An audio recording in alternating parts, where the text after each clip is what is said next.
Here on Main Street Media, Utah, KMMU. We are grateful to be here today speaking with you. And joining me right now, I have one of my, and I hope he will, he won't call me this, but let me tell you, I consider him a good friend of mine.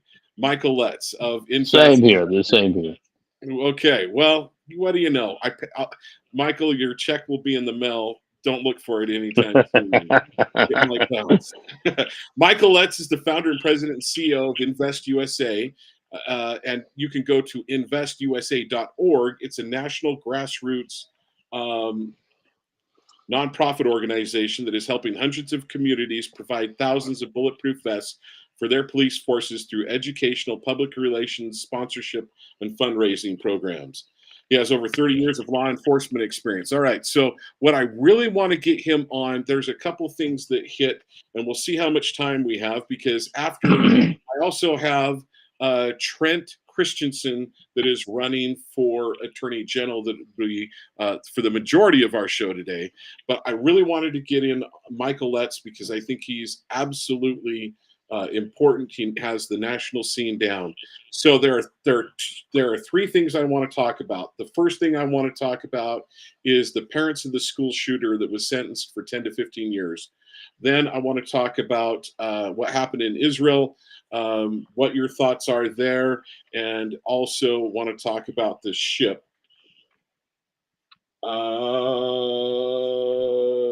Just go to the library. Okay, so I'm doing some on-air producing, folks. I'm going to ask them, can you join me in 10 minutes, question mark. I'm going to send that to them, and I'm going to ask them if they will join us in 10 minutes. All right, so let's get to it because we may not have a bunch of time, Michael. Now, Michael, well, he's already here, but let's do this. To Trent Christensen, I will be bringing you on in a few minutes. I did grab a guest because I thought he was going to be on at 4:30.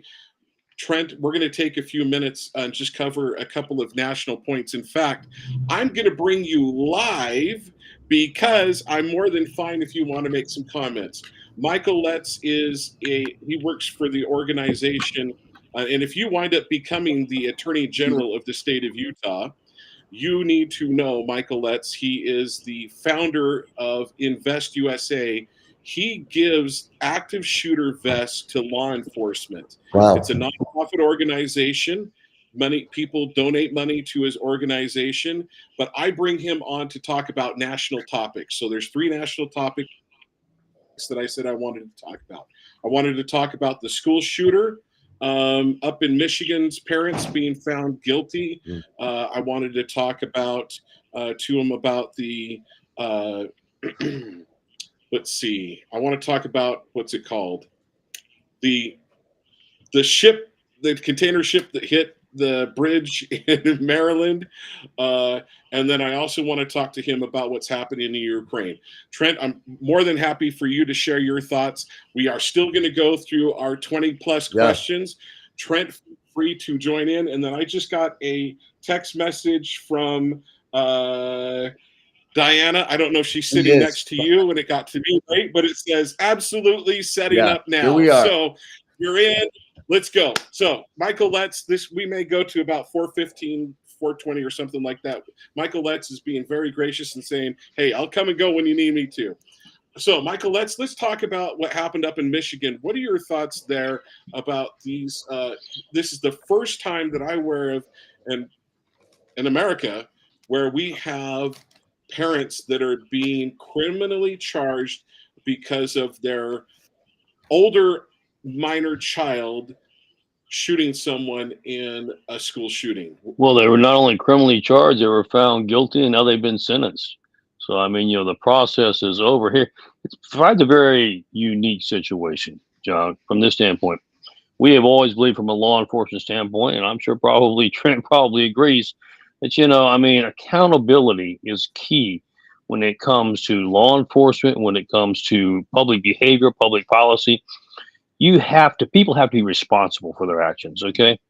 I mean, we can't have this revolving door system to where you have somebody commit a crime, you get a woke prosecutor or a woke judge who feels like, well, you'll do better the second time around. Just go ahead and head on back out the door, get on back into society, and try not to do it again. That just fails. It fails every time, and it puts the American people at risk. So they have to be held accountable for their actions. The question that becomes now is, how far down do you go? Because, oftentimes a lot of these criminals came from very poor parenting and very poor home and family situations.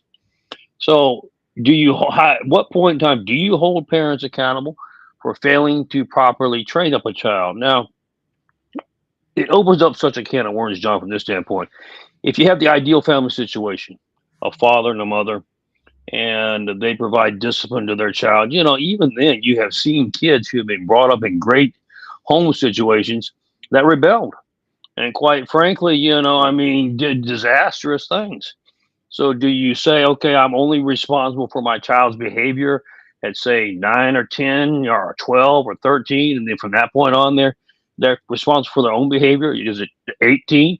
If that's the case, this particular trial, the child was 17 at the time he committed the crime and shot and killed those students.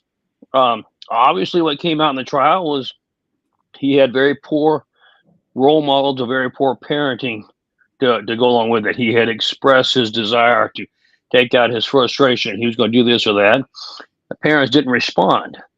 Any logical parent would have done more, but does that mean they should be criminalized for not doing more? I think we're in some very different territory, John. There's a segment of me that says, hey, you can't, as a child, go through school and beat up your classmates, beat up your teacher, and somebody not hold you accountable for that. And quite frankly, the parent needs to be held accountable. And most of these are single family mothers without a father present. But, somebody's got to hold these kids accountable. But at the same time, what do you do with those who have done it right, shall we say? They've been a two-parent family, provided discipline, and the child rebels. So then you're beginning to say, well, let's just make it subjective. Let the courts decide based on a case by case. That sounds good, but boy, that takes a huge risk as to who's sitting on the bench at the time to make that decision. Well, can I jump in on? I want to give a couple of thoughts here. Okay. First of all, my understanding is the child is primarily with the mother. That's correct. I think the father did buy the firearm for the young man. But I'm going to say this. Where do they spend 6 hours a day for roughly 100 and I think it's somewhere in the neighborhood of about 180 days? They spend it in an educational situation. They spend it at schools. Do they bear burden? Do they bear responsibility? I think that's a just question, John, because, we decided decades ago that we were going to take values and principles. We didn't use those words. We just used the word we were going to take prayer and God out of schools. The same thing, what happened in that situation, we've talked about on your show before, is the district overreacted across the country education. Anything that has values and principles must have come from a basis of faith-based understanding, so we can't do that. So we just took out values and principles altogether. There is no right and wrong as far as public schools are concerned. We just don't talk about it. Yeah, and so okay, I'm trying to remember what the term is, but there's a legal term that when you take your children, they take basically a level of parental authority for your child. And I forget the specific term, the specific legal term, but like they can do things on a level that someone else can't do with your kid, right? That's correct. They have the authority to do that. So I'm going, and then so I'm gonna throw in one more twist.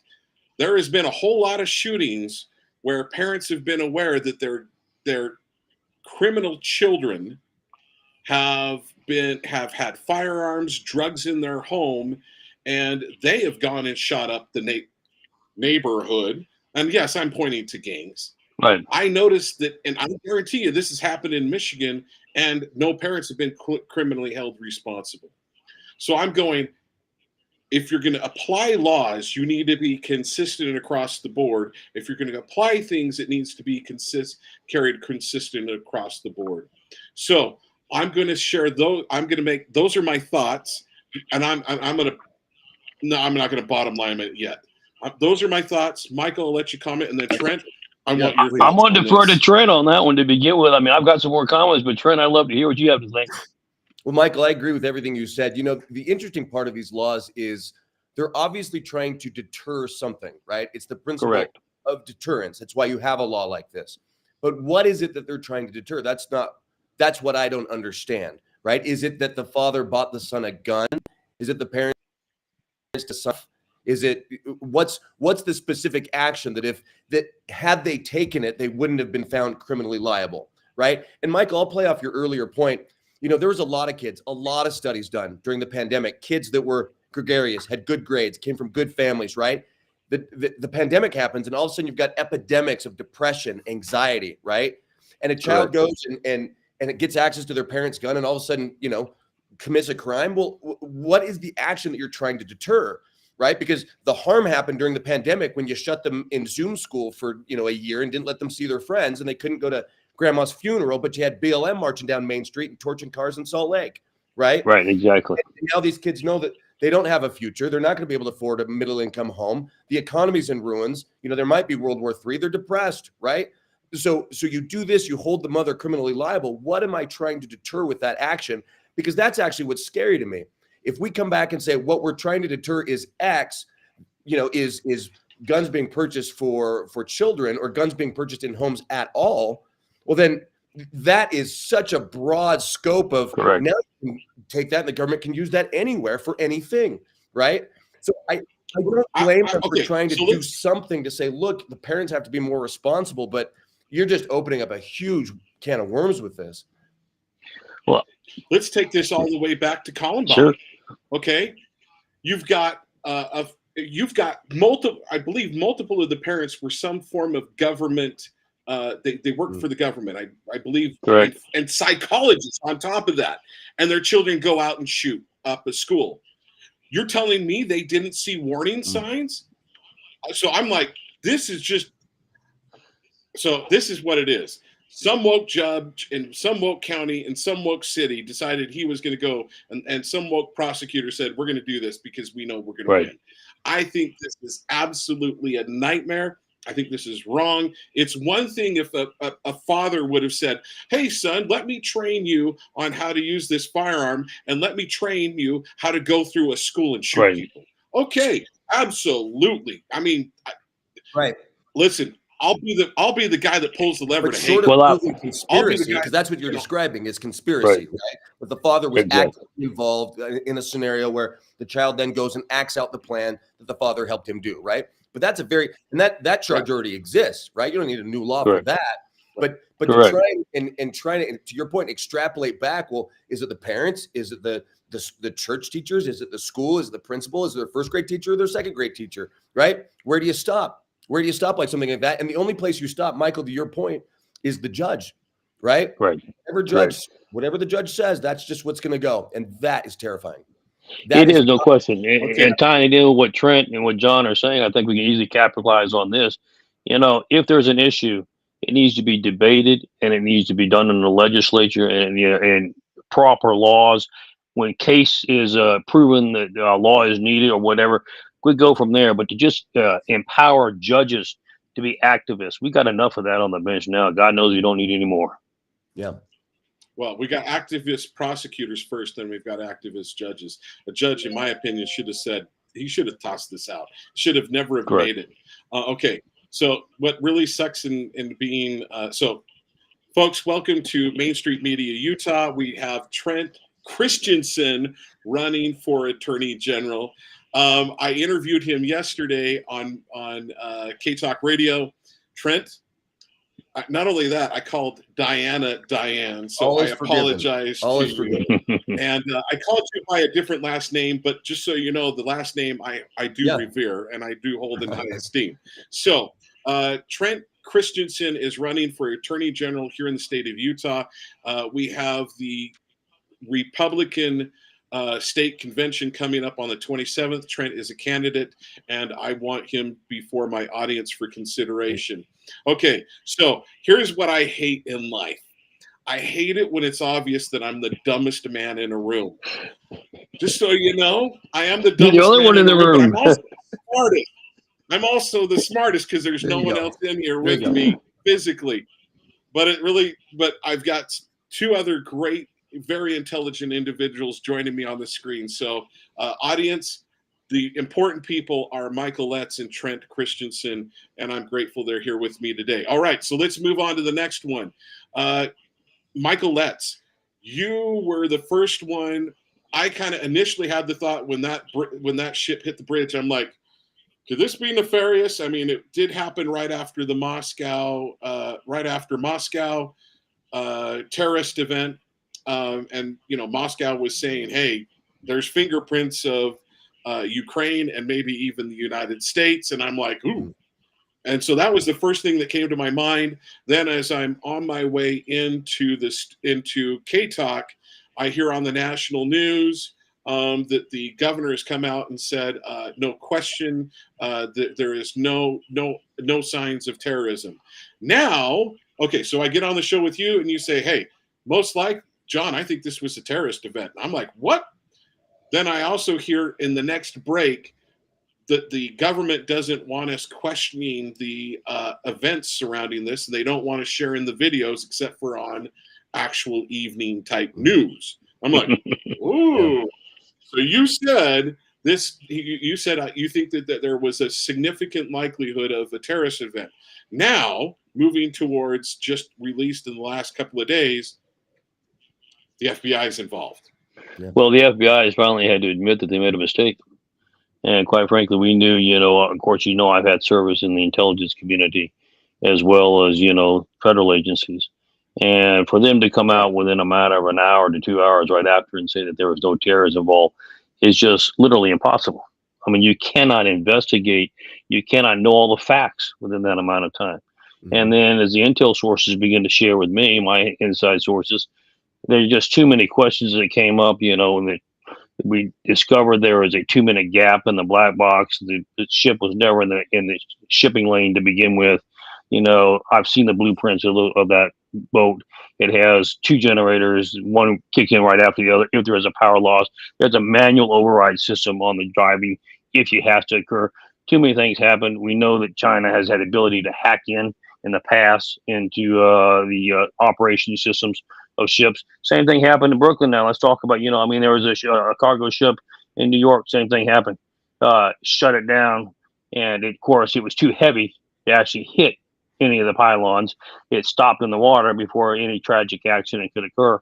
But we are under a terrorist, not just threat, we are under terrorist attacks already in this country that we know about that we're just not sharing. Why are we not sharing them? Because this administration is determined to make sure that it does whatever it needs to win re-election. At one point, it wants to scare the American citizen. The next point, it decides when the American citizen gets upset about open borders and all the potential threat of terrorism, and they begin to see their polling numbers go down, suddenly everything is great. We have everything under control. There's nothing to worry about. But it's just not true. And I think the American people are tired of being lied to. By the way, let me throw this out. Trent, he's got his head on straight. He knows that, we don't need any more activist judges, and he understands the problem that government is. And I wish I could say government is the solution. Right now, government is the problem. No. And quite frankly, as Trent being the chief law enforcement officer, should he be elected to the state of Utah, look forward to working with him. I think he's got a heck of a chance at doing it. He's got my support. I can't vote for you, but I'll support you any way we can. That means the world to me, Michael. Thank you. Thank you, Trent. Okay, Trent, any thoughts on the Brooklyn Bridge situation? It's just like what Michael said. Look, when the very first answer that comes out is it's not a terrorist attack, then it's absolutely a terrorist attack, right? And that comes out within an hour. There's no coincidences in politics. I don't think there's any coincidences, period, but especially in politics, there are no coincidences, right? And you look at all the things that come out, and of course, they don't want you to share the video because you look at the video and you look at all the little mini explosions that are happening all around the bridge, right? As it's hitting, right? It's clear, right? It's clear. And the fact that they are so determined to maintain those poll numbers is terrifying. They will hide that information just for Biden's, whatever chance he has left of getting reelected is terrifying. And that's why we. Okay. So I want to speak to one thing. This is where I'm a little. So I'm not 100% that this was a terrorist event. I did speak to a structural engineer, and he goes, John, it's possible. He goes, the way in the order that that you saw the flashes happen, he goes, it could have been power lines, it could have been something else. He goes, John, you are not wrong in thinking that there is a good chance that those were actually detonated. I'm going to use the common term. Let me reply, John, to what you just said, because you asked that last time I had my people check into it. If you'll notice, there's a sequence. It's more than once. Now, if it were a power outage, it would have snapped. That would have been the end of it. Okay, it wouldn't have continued because there would have been no more power going to it. So the fact that when you look at the explosions, they're controlled explosions. They're not power cable snaps. If he could have some merit to that, if it had happened one time, the initial snap, and that would have been the end, it would have killed the power. There wouldn't have been anything else. So sorry, that one doesn't work. Well, hey, good try. Let me put it this way. I put that counter hat on, right? I go and grab my Democrat friend's hat on and put it on. Every once in a while, it doesn't hurt anything. I do the counter from time to time. So, okay, let's. Also, there was a little birdie that shared with me in the last couple of weeks that I want to say that there was a tie to Russia, and on board that ship there was also a tie, I believe, to Ukraine as well. The ship is registered in Russia. The pilot was a Ukrainian. Verified by Michael Etz. Okay, all right. So next point that I wanted to cover was Israel. What are your thoughts on what happened in Israel? As I shared with you on my earlier show, I did wind up having conspiracy theory come to me that it was an AI-generated computer system, and that there weren't actually any bombs or anything dropped. And so I said I wanted to question you, because I know that you happen to have ties to Israel, as well as you happen to be involved in the intel world, Michael. But also, just isn't that kind of in the area where Armageddon's supposed to start? So, anything that happens in Israel, let me be clear. I'm not totally saying we should always support Israel no matter what, but this one I want to get. Well, let me clarify that last statement you just made. Yes, we support Israel any way we can. However, let's not try to baby Israel, okay? Israel has plenty of its own defense forces. It has plenty of cash. It has the ability to defend itself far beyond what our country does at the moment. Isn't that a shame? What Israel needs is for us to keep our nose out of their business and let Israel do what they do best. And quite frankly, they know how to defend themselves. This was an attack. It was an attack that was provoked by the support of the administration. Biden doesn't want to hear that, but Biden set the stage. He's playing both sides. Why would he want there to be a conflict in the Middle East right now? Because quite frankly, when it's been shown over history, when there is a military confrontation underway, people are scared to move to a different administration because they think there's power and leadership that's there that knows what's going on. Unfortunately, that doesn't exist with Joe Biden, regardless of what he does. Okay, so that's the end of that. We're not talking about the Ashley Biden diary. We're not talking about Hunter Biden's laptop.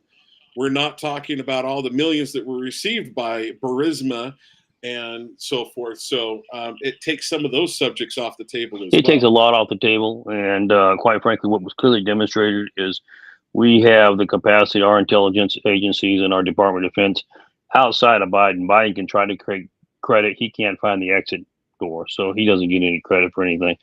But it really proved that we can help assist in their defense, knocking the drones, the ballistic missiles, and the cruise missiles. Only 2 ballistic missiles came through, and those hit on the outer side.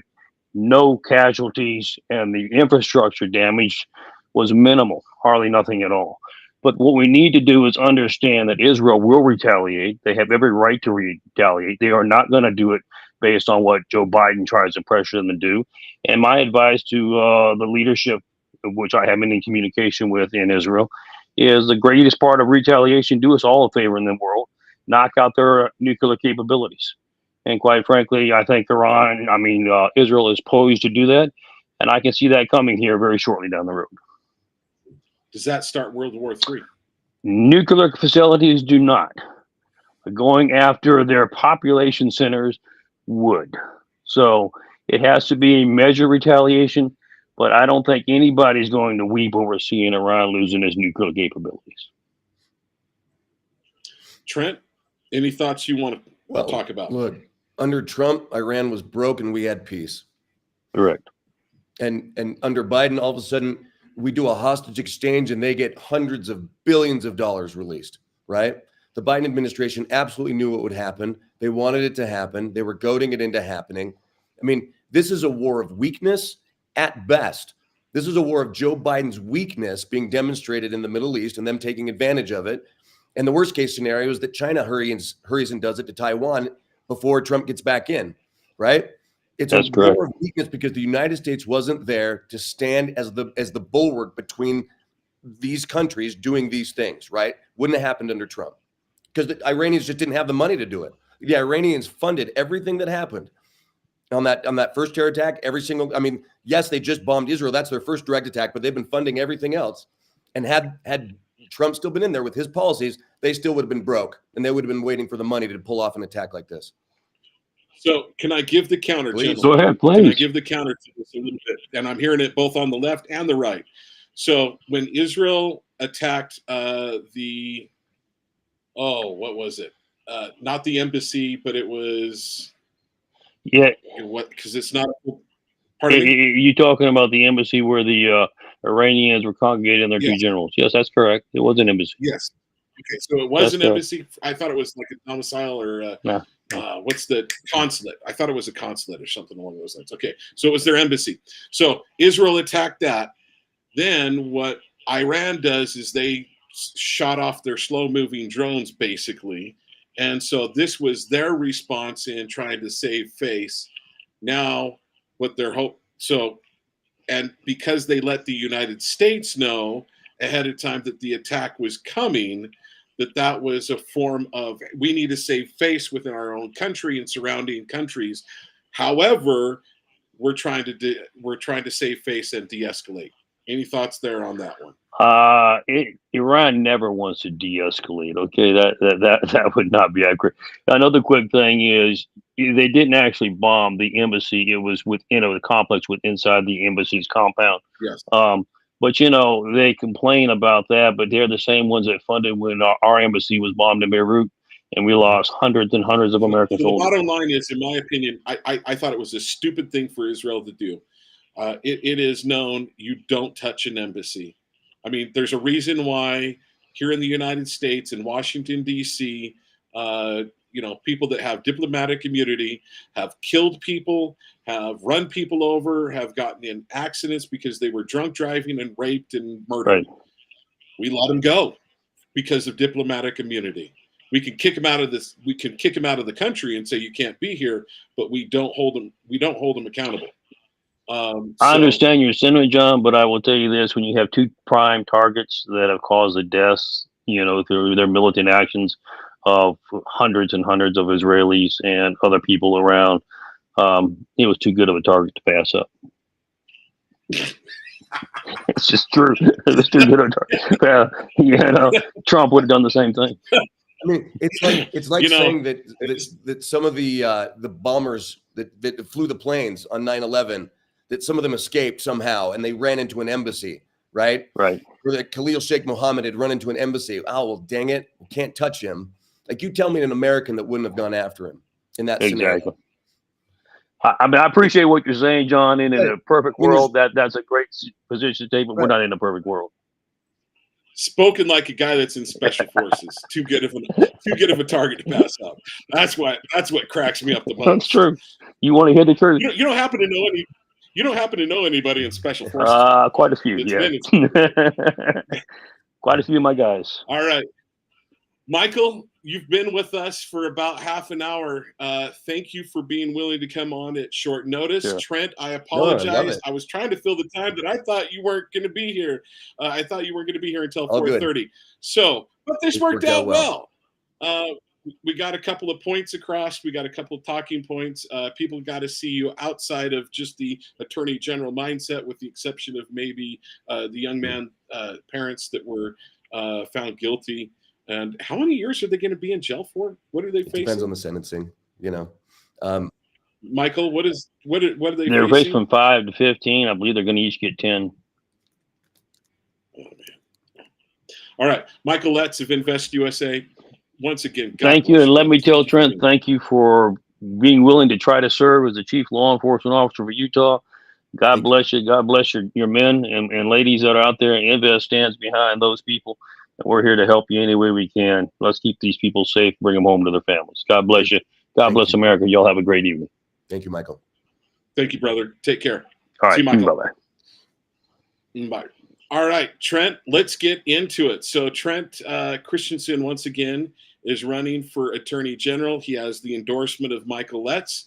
And let's get to your questions. I like to bring on people that, and you've, unfortunately, the audience is not seeing completely raw. Well, you got to see some new raw information come at Trent. But I have asked these questions on K-Talk, but we've got two totally different platforms. And so let's get into it. So first of all, what qualifies you to run for the Attorney General of Utah? Leadership and litigation experience. Okay. Here's why I say that. The Attorney General's job, it's called Attorney General. It's not called Attorney Litigator. It's not called Attorney Soldier. It's called Attorney General. That implies a level of leadership, a level of vision. Okay. An ability to see at 30,000 feet, to see around corners. That's what generals do. They're not the ones shooting the bullets on the front lines. They're directing the troops. That Attorney General's office is roughly 600 to 700 people. Okay. 300 to 350 of which are attorneys. Okay. They're handling roughly 50,000 cases, pleas, settlements, deals at any given time. Okay. So if an attorney general to come in and say, well, I'm the best litigator, that's great. And you need that. You need the street cred to be able to say, hey, yeah, I can talk the talk. I know what we're dealing with here. Let's go. Right. But at the end of the day, you have to lead. And how do you lead? Well, first of all, you need a vision. Okay. Where there is no vision, the people perish. And if an attorney general doesn't come in and say, this is my vision for what we're going to be in the next 4 to 8 years, this is how the world will be a different place, or at least Utah will be a different place over the next 4 to 8 years. If you don't have that vision, then you're not ready to lead. You're just going to come in and do what you're told, right? I've come in with a vision of what I want to do, what my priorities, my platform is in the attorney general's office. And I think to date, I'm the only one that's come in and said, these are the hills I'm going to die on. These are my policies that I'm going to do come hell or high water. And yeah, we're going to be tough on crime. We're going to execute the laws. We're going to put the bad guys in jail. And that's part of it. But there's more. This is a very critical time in our state's history, in our nation's history. And we need attorney generals that can recognize the importance of this moment in history, understand what the issues are right now, and attack those issues so that in 4 and 8 years, our state is better protected, is less like a sanctuary state, hopefully is not a sanctuary state, has election integrity, has a secure border, all of those things that can only happen through the attorney general. So that's why I start with leadership. I've been a CEO, I've run a company. In the time that I was the CEO, we quadrupled resources. But even apart from that, I was able to install a vision. It was a company that was kind of doing this, and in 4 years, we did this. We shifted, and that's how we quadrupled resources. That's how we helped even more entrepreneurs raise seed capital. It was a venture accelerator, what we did. It was a company with a 700 person mentor network. Okay, and I directed that and installed a vision of how we could get better, not to wipe out the legacy of what was before, but to build upon that, right? And you have to have that vision to come in and say, I haven't just been an attorney my whole life. You need good attorneys. But look, if there's 300 attorneys in that office, you don't need 301. You don't need 301 litigators. You need 300 attorneys and a general that's going to install a vision and understand who the enemy is, how to attack them, and move forward, and how to build coalitions around that vision. So that's what I bring to the table. I've been a litigator, but I've been a CEO, and I have the right vision for the job at the right time, which is now. Okay. Then the second question. To some extent, you may have already answered it, but we'll still ask it. Sean Reyes is not going to be retaining that seat. He has stepped aside, and so we now have people that are running for that seat. Why? And you weren't the first one to enter the race. So other people had entered the race, and you decided, you know what? When someone enters the race, they go, I think I'm a better candidate. So my question to you is, so there's a couple of people that have actually been in that office that are running for office. We've got also another one that has run, that has been before the Supreme Court. My question to you is, why are you a better candidate than they are? Let me say something about Sean Reyes, first of all, just because you brought him up. Thank God for Sean Reyes. Thank God for all the things that Sean Reyes did in this office. Was he perfect? No. If that's the qualification for this office, then I should bow out because I'm not perfect, right? But all the things that Sean did, I mean, just take the battle against ESG. Little old Utah. I've lived in Utah my whole life. I'm a lifelong Utahn, but little old Utah led the fight to stop ESG, to keep BlackRock and Vanguard out of our state and keep ESG out of our state. That was Sean Reyes, together with Melissa Holyoke and Marlo Oakes, fighting that fight, right? And the reason I bring that up is nowhere in the job description of a state attorney general does it say, you shall fight ESG, okay? What happened was Sean saw it coming, saw it for what it was, got together with Marlo, built a coalition, understood the enemy, and went and attacked the enemy and won.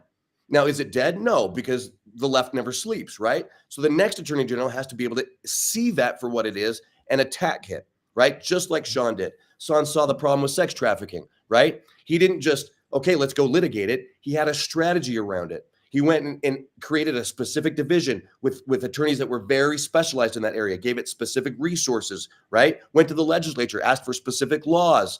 That's what's called building a strategy in order to achieve an ultimate outcome. It's what a general does, okay? An attorney is just given a case and said, go litigate this, right? Sean was a general, and thank God for that, okay? Again, wasn't perfect. Nobody's perfect. But here's the thing. Why didn't Sean run again? Because I'll tell you what, the first person who got in this race knows exactly why Sean didn't run again. Sean was pressured into not running because some of the things that happened, and we don't need to get into that. I've spoken to that at length. We can if you want, but there's reasons why Sean didn't run again. And that's why the first person that got in this race got in, because he knew Sean wasn't going to run again. He formed an exploratory committee before Sean even got out. And why would he do that? Okay? Because he knew Sean was going to get out and he wanted to be the first person in the race. So there's that. Then you had a state attorney get in. We need good state attorneys. Thank God for the state attorneys we have in this state, right?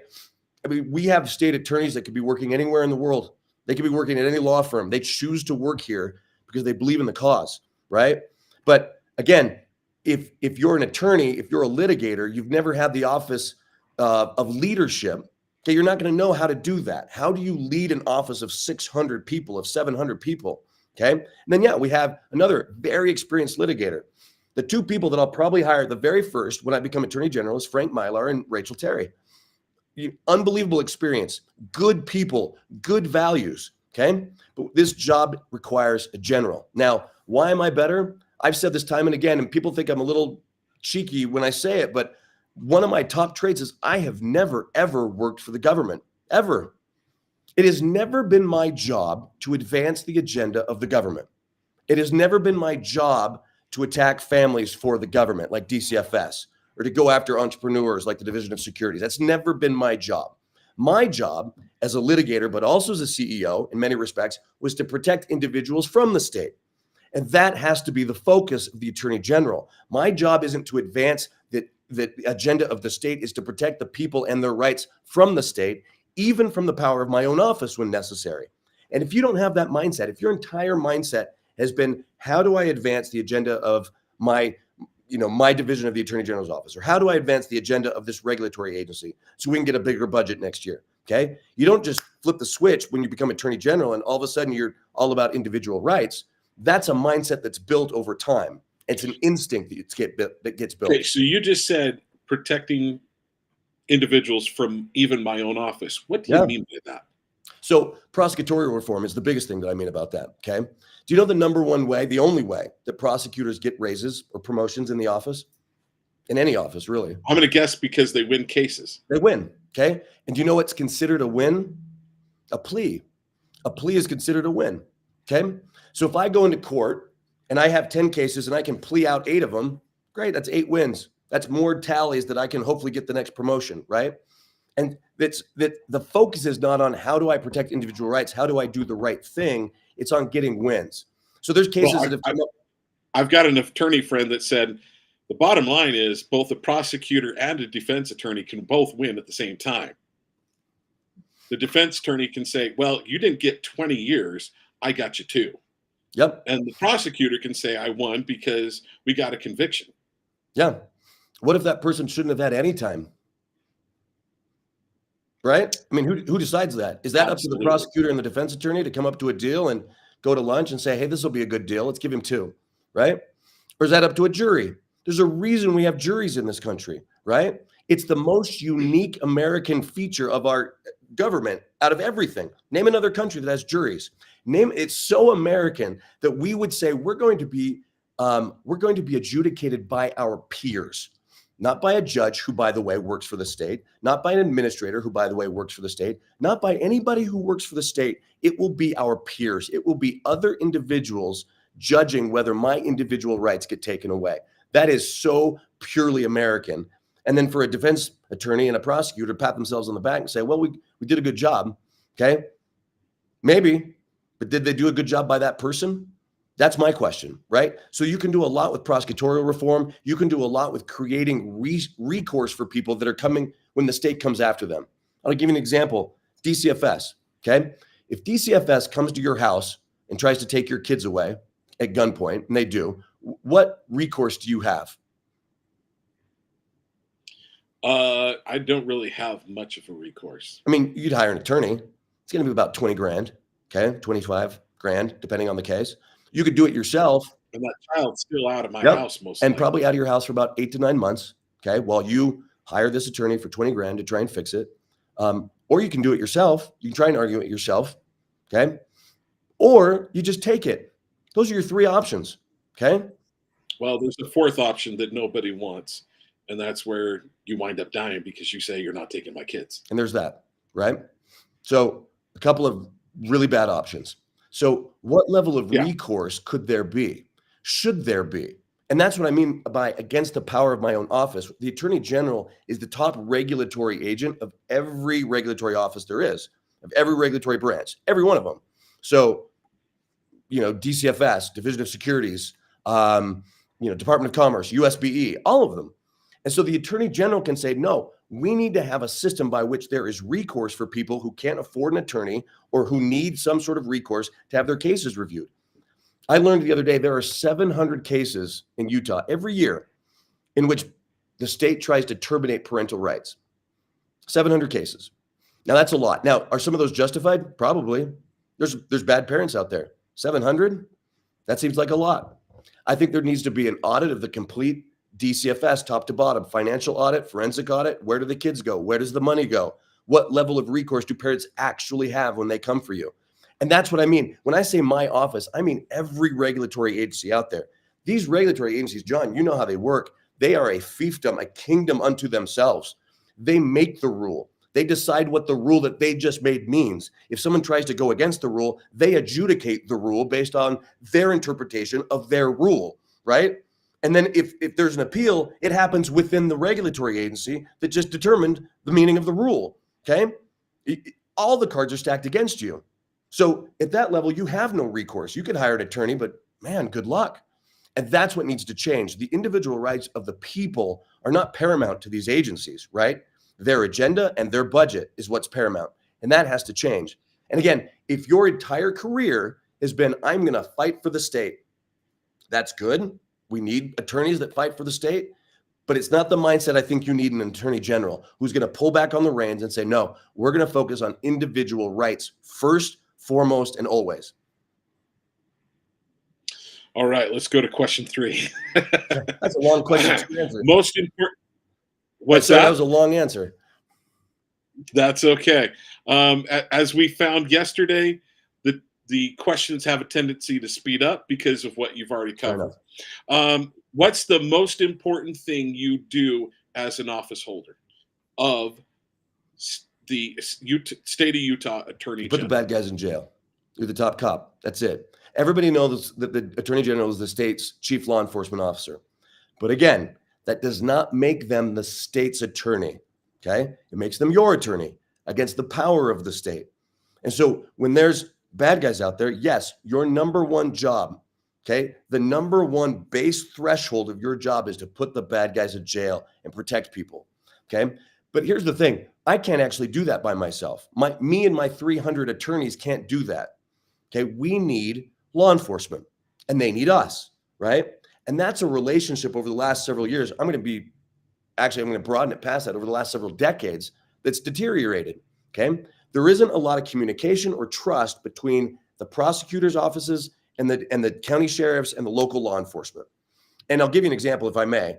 Maybe this will help answer a future question. I was meeting with the police the other day, the Fraternal Order of Police, and I brought up this example of an illegal immigrant that had come and it had been detained and deported a number of times, right? Came back, got arrested at American Fork with 30 pounds of fentanyl on him, okay, and a big wad of cash. Okay, so it's clear what he's doing. He's a mule, right? He's distributing fentanyl all down the line, okay? And I said, yeah, we got to prosecute that stuff. And they said, well, yeah, duh. Yes, that stuff gets prosecuted because that's obvious. A, there's cameras. So yeah, prosecutors are going to show up, right? But B, that's an obvious one. Yeah, you're going to prosecute that. He said, what happens is what we can't get prosecuted is when our deputies pull a guy over and he's got 2 or 3 pills of fentanyl in his car and that's it. Officer sees it, knows it's there, ends up letting him go. I was like, how does that work? And they said, Trent, if our guy pulls him in, arrests him, we can't get it prosecuted. And I said, wait a second, are you telling me you can't get it convicted or you can't get it prosecuted? And they said, prosecuted. Nobody in the prosecutor's office will take that. Okay. Why? Because it gets back to what I was telling you earlier about what incentivizes prosecutors is wins, right? They don't want to take the case.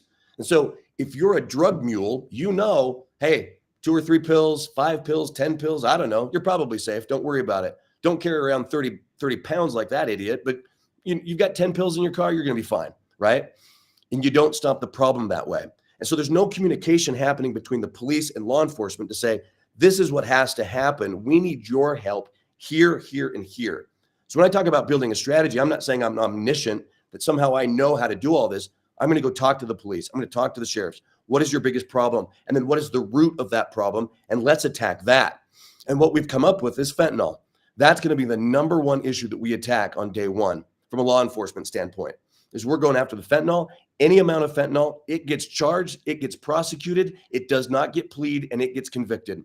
And we're going to go with Rudy Giuliani's broken windows policy back from the 80s. I don't know if you remember that, but Rudy Giuliani was mayor of New York. He said, we will prosecute every broken window, every sign of vandalism, every broken car. I don't care. We're going to come after all of you.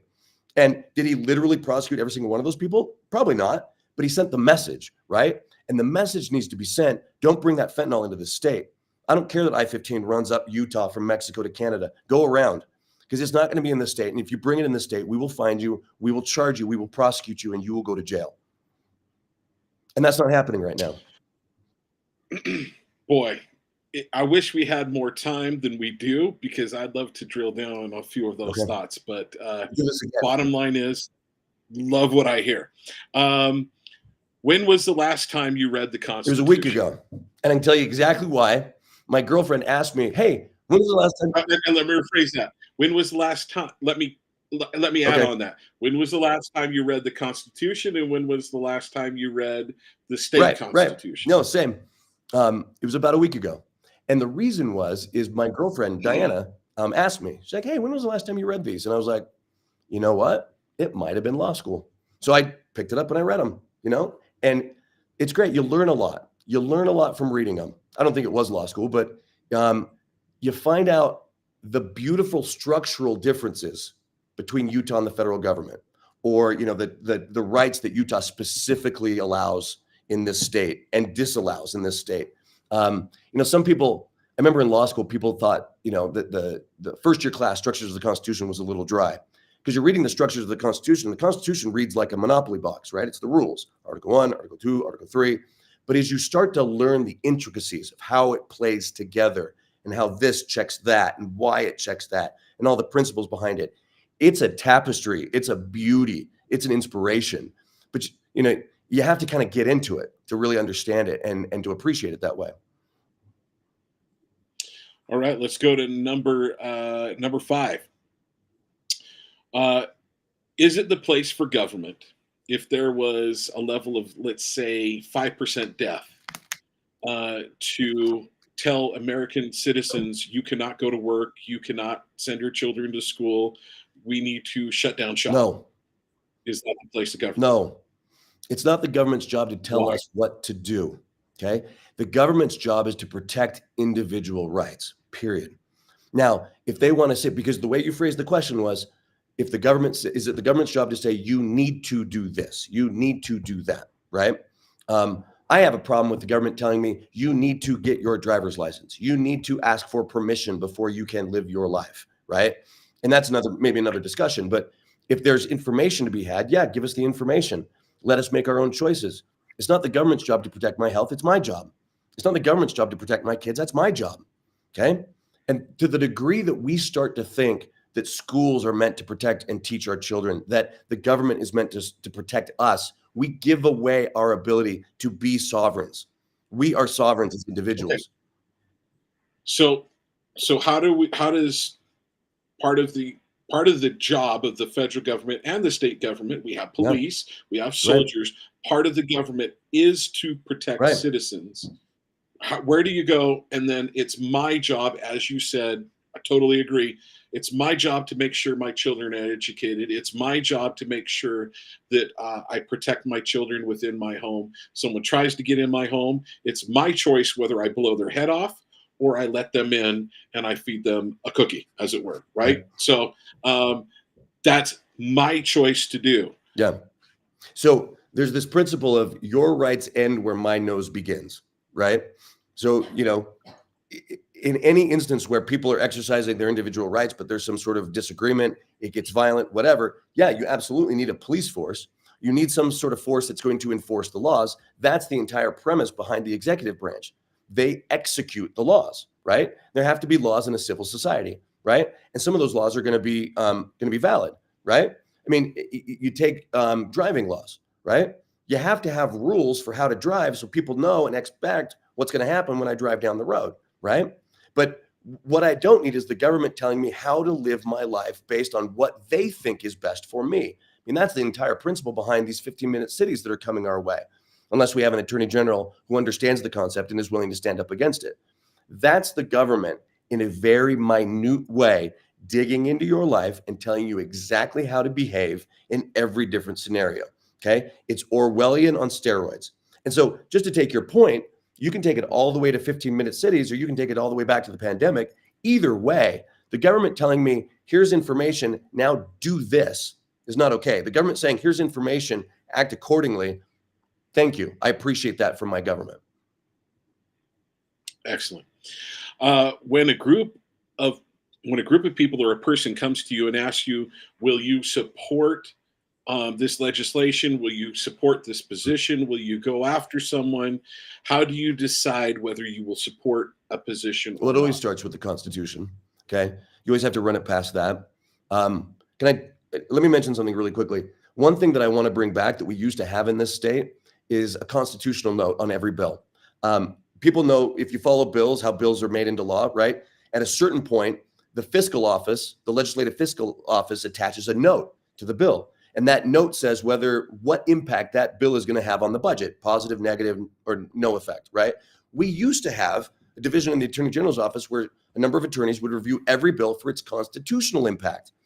Because I love the fact that we have a citizen legislature, right? But what that ends up meaning is in the legislature, you've got a real estate developer and a lawyer and a doctor and lots of real estate developers. And then you've got a housewife and this person, and maybe they know and maybe they don't know the constitutional impact that whatever they're going to try and pass has. So the Attorney General can opine on that, right? Hey, just so you know, this has a severe negative impact constitutionally. This is not constitutional, what you're proposing, and here's how you could fix it, right? We could do that and help citizens understand, here's the constitutional impact of what's being proposed, okay? So back to your question, you start with the Constitution, okay? Then you go to statutes. Then you see, okay, does this align with my conservative values, right? Does this align with small government? Does this align with empowering individual rights? That's the litmus test for me, right? On how I'm going to support something or frankly, someone for office. All right, let's go to number 7. We're starting to make some pretty good time. LGBT, your thoughts on LGBT, trans athletes, LGBT in school, those, whether it be books, whether it be, what is it? These pride parade, or whether it be flat out, people going and dancing in provocative clothes in the middle of a park somewhere. Again, it gets back to the point I made about your rights stop where my nose begins. When your rights start to invade on the rights of others, namely children, to be safe from those kind of things, now we got a problem. Okay, that's when it's appropriate for the state to step in. So let me be very, very clear. There will not be, under a Christensen Attorney General administration, boys playing in girls' sports. Boys that were born boys biologically at their birth playing in girls' sports. There will not be boys in girls' bathrooms at any level of school, okay? There will also not be school districts that are allowed to get away with pornography in their libraries and woke CRT, DEI, woke transgender flags in the classroom. It's part of what's so terribly frustrating to parents nowadays is that they send their kids to school, right? And they have no idea really what's going to be taught in those schools. How are their children going to be indoctrinated in those schools? We have an obligation. And to the audience, if you're going, wait a minute, Trent's kind of way out there. Okay, we had an Alpine school district teacher that was videoed, and she knew she was being videoed, and she was proud of that fact. And she said, your parents are stupid if they voted for Trump. And we also had another school teacher that was, her room was recorded, and how there was these basically pornographic books, LGBT stuff all over the room. I believe it was in West Jordan. I want to say it was in Bigham Junior High or Bigham High School or something like that. It happened to be because a caucus was held at that school. But these things happen right here in the state of Utah. So Trent's not like saying this is theoretical. Or we're talking about something that's happened in another state could happen here, but no, it'll never happen in Utah. No, folks, it does happen. And let me say this: Utah. Nobody is more upset by this than these things being taught than by the good teachers that just want to show up and do their job and love these kids and teach them math and reading and writing, right? And teach them how to play football or teach them how to. And they have to keep their mouth shut. I have people that are public school teachers that have told me that they've seen this, and if they and seen the woke stuff starting to come in, and they go, if I stand up, it hurts me, right, and advancing my career. Right. So they're silenced, okay, by the woke mob, and then the parents that go to these school board meetings are silenced. We had a debate. All 4 attorney general candidates had a debate. It was about a month and a half ago out in Utah County, and this was brought up, and I said, look.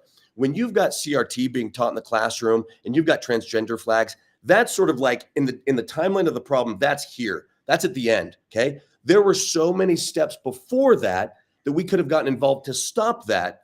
And those are the school board meetings. But what's happening now? You have parents showing up to school board meetings that are getting labeled as terrorists. They're getting kicked out. They're getting arrested, right? They're being told, we don't want your opinion. And if you can't have parents here, you're sure as heck not going to listen to the parents here. But again, the Attorney General is the chief law enforcement officer of the state and the top regulatory officer in the state. Sits at the top of every regulatory agency.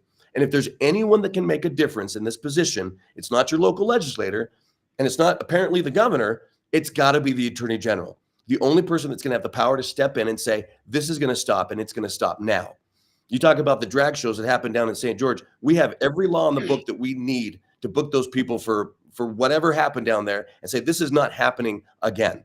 And if I upset a woke crowd or the LGBT community, we can have that discussion, okay? But we're not going to have it from a position of fear of, oh, please don't call me a negative name, because that to me does not matter. That's just going to inflame like, yeah, okay, we're going to prosecute these crimes. Trent, what are your pronouns? Attorney General. That's how I identify. I'm sorry. That was not a question, but I just, it came to me. I couldn't resist. May the Lord forgive me. All right. So this is similar to one of the questions I've already asked, but I think is there any situation that you can think of that it's proper for the government to shut down the private sector for? No, I can't. I mean, unless maybe a war. Maybe a war when they'd say, okay, you're going to operate under different laws during a war, right? New York gets invaded or whatever it is. Okay. Maybe in that, but that is a very specifically outlined duty of the federal government, right? You know, there's very specific duties that they have in the Constitution, and that's one of them. So maybe that, okay. But other than that, Well, especially under a constitutionally declared war, there are war right. powers and there are things put in place. So maybe I'll backtrack and say, you know, during a war, a constitutionally valid war, meaning that Congress actually, does its job instead of what we've been seeing from Congress recently, and they actually issue a declaration of war. Okay, so there's that. But what people want to say is, oh, so you're telling me the government shouldn't have done anything during the pandemic? No, of course not. We have professionals that could tell us, here are the risks, here's what we're seeing, here's what's happening in other states.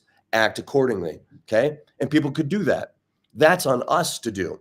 But you never benefit a populace by taking away their rights under the name of security or under the name of we're smarter than you or 2 weeks to flatten the curve, right? We found out that was a lie. That was just marketing, okay?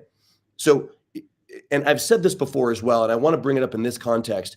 Some people think it's okay then for the government to censor information because, whoa, this is really important opportunity. like malinformation. Okay, Dwayne, is that me or is that him? Dwayne, I don't know if you're there. I'm going to text you to our producer. Am I back? I am here. Okay, and yes, it was just a little glitch on Trent's end.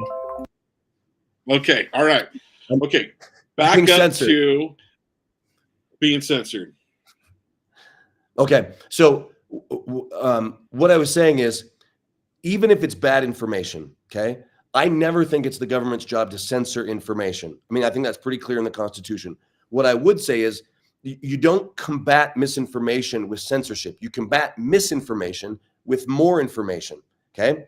That's how you combat it. And if the government wants to come out and say, nope, here's the truth, here's the truth, here's the truth, okay, and prove it to us, not just say follow the science, not just say, hey, we're going to shut down these doctors. You can't listen to them anymore. We're going to shut down these YouTube channels. We're going to collude with big tech to shut down any voice that doesn't go along with what the narrative from the government is. That's not okay. And an educated populace would understand that immediately. Wait, you're trying to censor that information? Okay, well, then that's what I need to hear, right?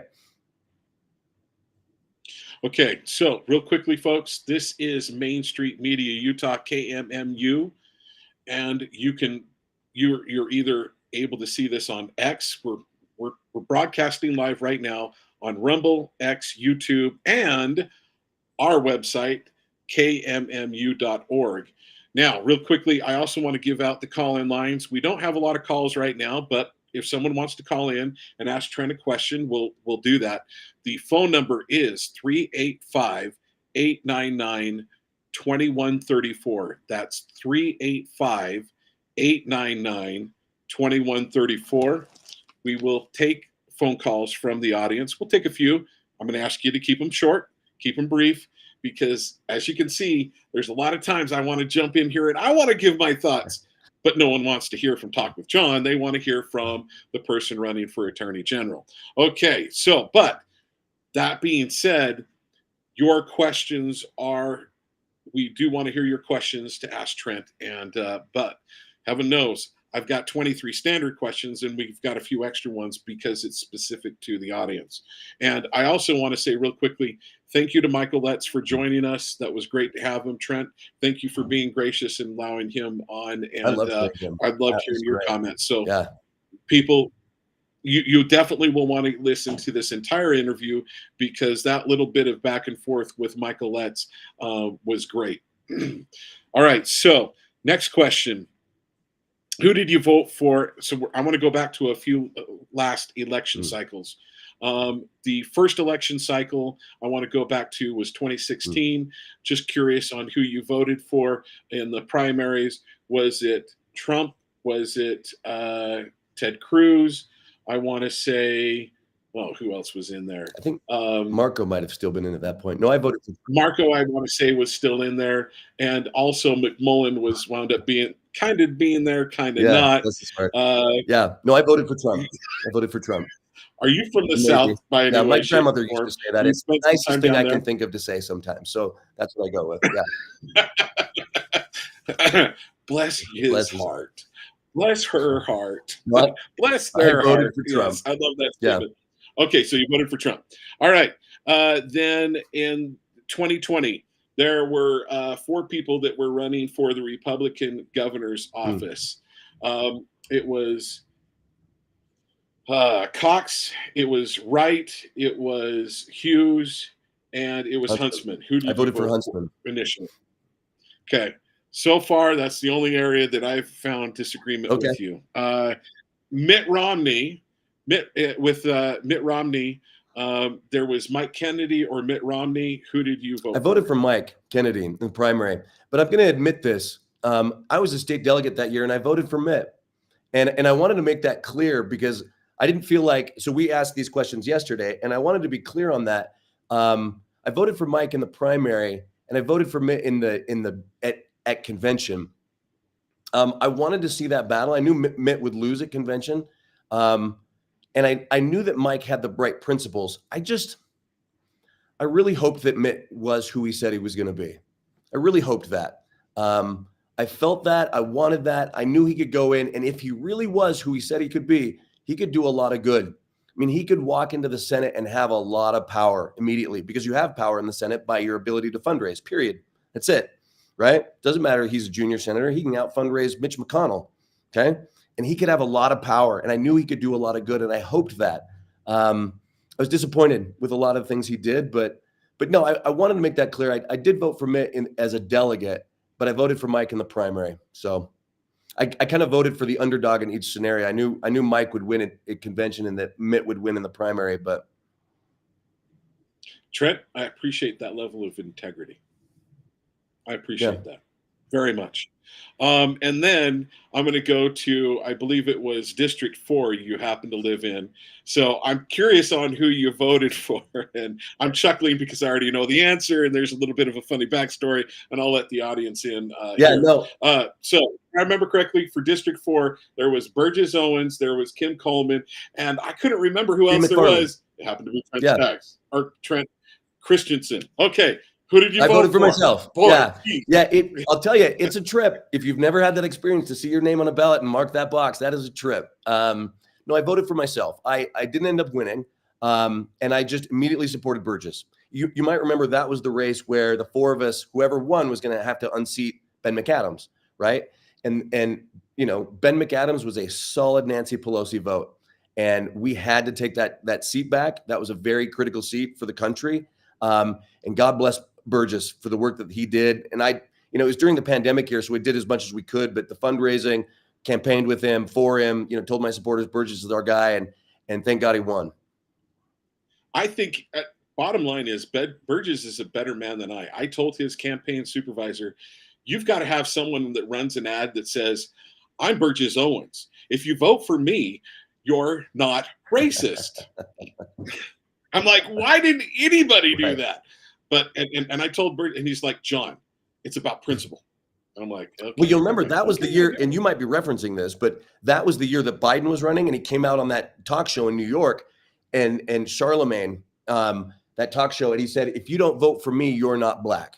Right? Remember that? So Biden said that Charlemagne the God on his show, if you're black and you don't vote for me, if you don't vote for me, and you're not Burgess's black. team was right on that. I was so proud of them. They just hit that, and they're like, that's weird.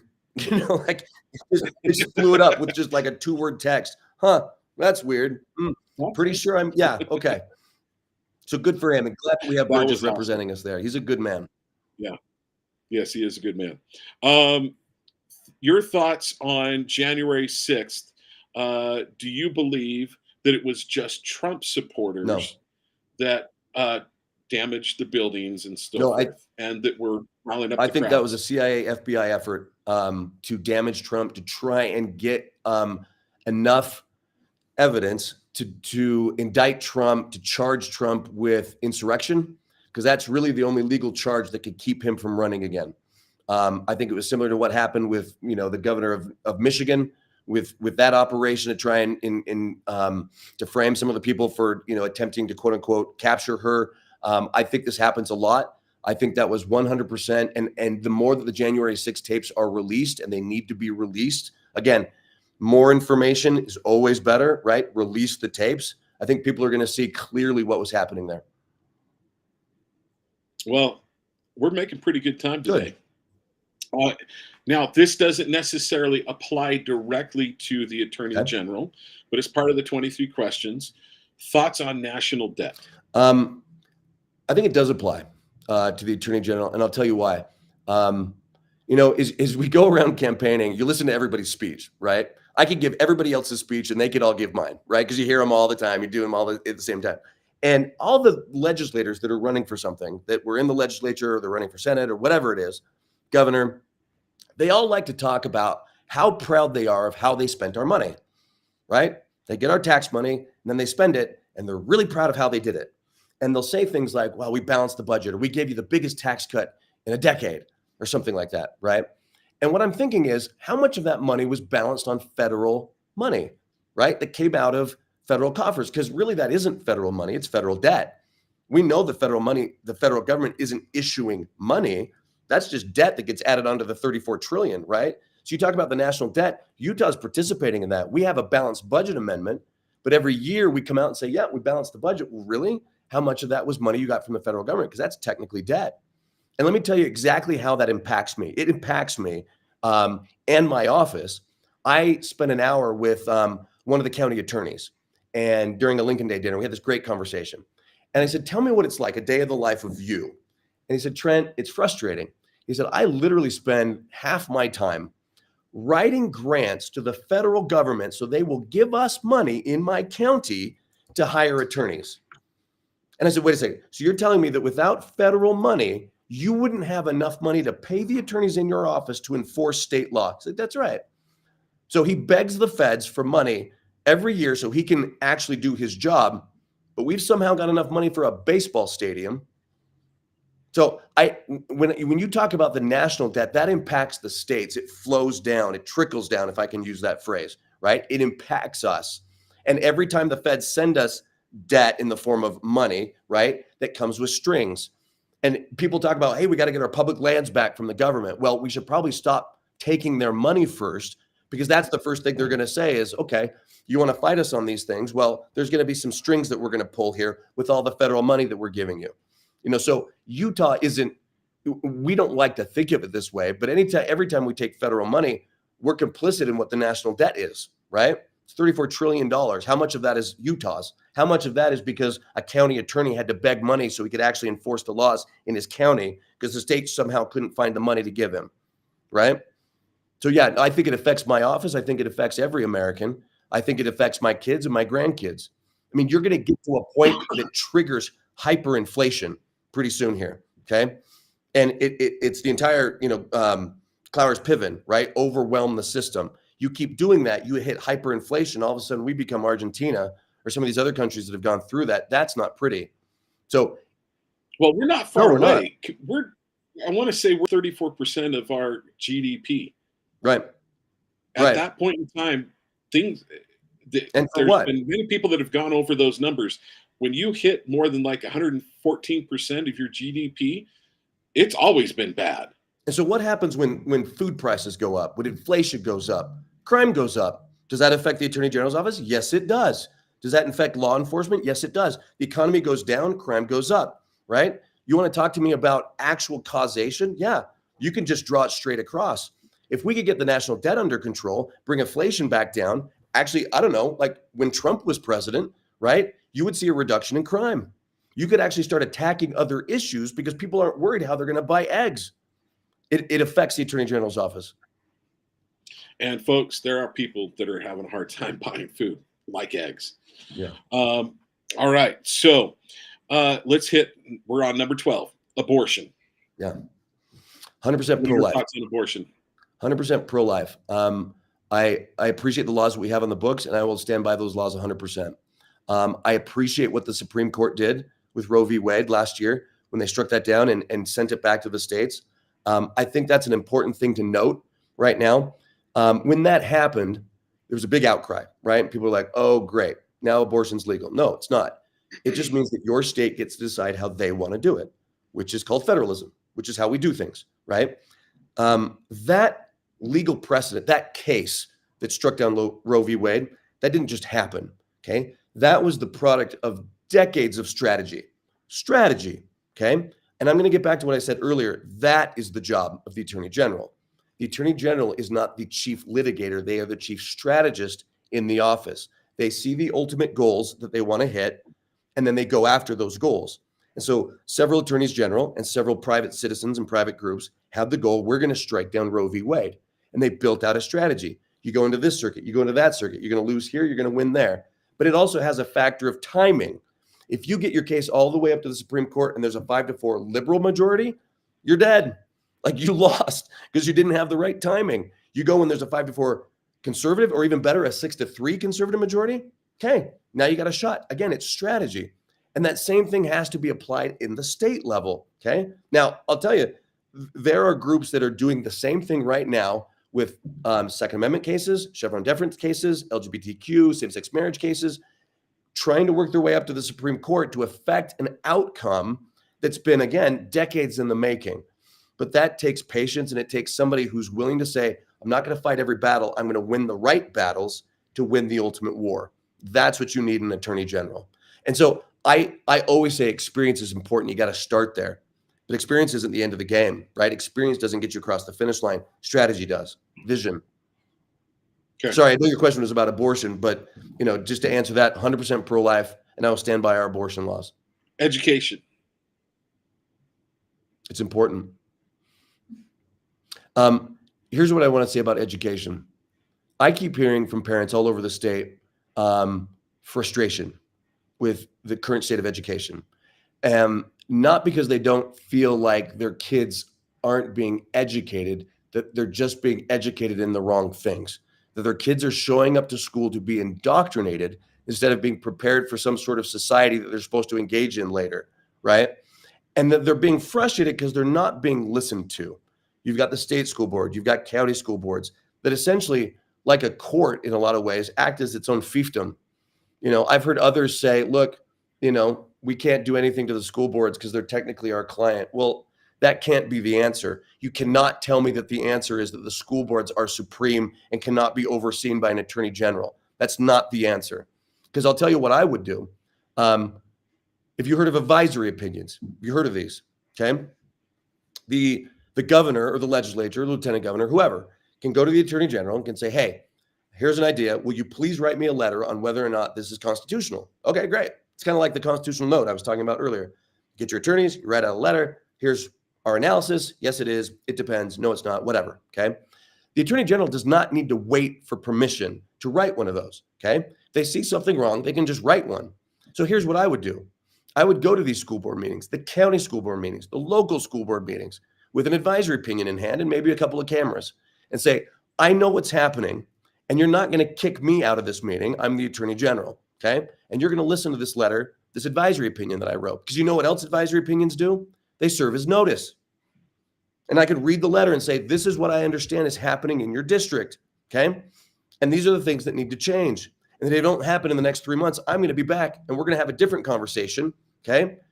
And maybe I'm not going to come after the school board as an entity, but I will come after each and every one of you as private citizens and as members of the school board. Okay. This will not be happening in our schools anymore. And maybe they push back and maybe we have a lawsuit, but you know what? I'm not going to just tell people I can't fight it. That's what people are frustrated about, is that nobody in government will stand up and fight. So I'm going to stand up and fight. And these school boards are going to have to change the way they do things. All right. Big tech, Section 230. Any kind of in a big tech and Section 230. Yeah. Section 230 is and I appreciated you yesterday giving me a shot at this. At first you said, do you know it? And I said, no. And then it hit me. And I said, oh, yeah. No, it's the public, the public discourse sort of exemption, right? Essentially, it's this. Big tech gets to claim that they are like a public exception, right? A sidewalk. Think of in the public square, right? In the old times where you would go out and you'd put out a soapbox and you'd stand up in the square and you'd say your piece, right? Here's what I think about X, Y, and Z. Okay. Well, nobody's liable for what that person says, right? If there happens to be a business next door, that business can neither censor you and they also can't be held liable for what you said. So Facebook, Meta, Twitter, right? They all say, we're just like the public square. People come, they put their comments. We can't be held liable for things that people post on Facebook because we're just a public square, right? And if that were true, then yes, they would have First Amendment protections. They could not be held liable if somebody put hate speech or terrorist, terrorist communications on Facebook or whatever. But here's what they do. They say that on the left hand, and then on the right hand, what do they go do? We all know they do it. They censor people. Right. Okay. They take people's information, they censor it, they shadow ban them, they kick them off, right? They get canceled. Okay. Any number of things happen to those people.